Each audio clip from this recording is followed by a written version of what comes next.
പത്തരമാറ്റിലെ പുത്തൻ പ്രൊമോ വിശേഷത്തിലേക്ക് ഏവർക്കും സ്വാഗതം.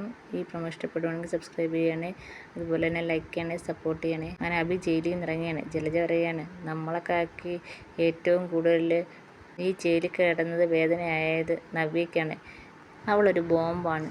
അനിയത്തിമാരെ കണ്ടു കഴിഞ്ഞാൽ എപ്പോൾ വേണമെങ്കിലും പൊട്ടിത്തെറിക്കാവുന്ന ഒരു ബോംബ്. പിന്നെ മുത്തശ്ശനാണെങ്കിൽ അതിനെക്കുറിച്ച് പറയുകയാണ്, അവനൊരു പെണ്ണിനെ ഇഷ്ടമാണ്, പക്ഷേ ആ പെണ്ണിൻ്റെ വീട്ടുകാർ ആ വിവാഹത്തിന് സമ്മതിക്കുന്നില്ല.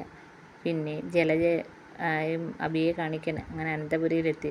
അപ്പം ജലജ പറയുകയാണ്, എന്നെ സ്നേഹിക്കുന്ന ഒരാൾ ഇവിടെ ഉണ്ട്, അപ്പം അയാളെ മുൻനിർത്തി വേണം നീ കളിക്കാൻ നവ്യെ. ഞാനും അതുപോലെ അവളെ മുൻനിർത്തിയാണ് കളിച്ചത് എന്ന് പറയാണ്.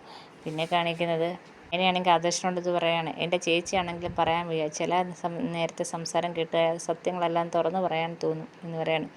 അങ്ങനെ അഭിയും നവ്യയും കൂടെ അങ്ങോട്ട് വരികയാണ്. അപ്പം ആദർശും നയനയും കൂടെ അങ്ങോട്ട് വരുന്നുണ്ട്. ഇതൊക്കെയാണ് പ്രൊമോയിൽ കാണിച്ചിരിക്കുന്നത്. എല്ലാവർക്കും ഇഷ്ടപ്പെട്ടെങ്കിൽ സബ്സ്ക്രൈബ് ചെയ്യണേ, സപ്പോർട്ട് ചെയ്യണേ.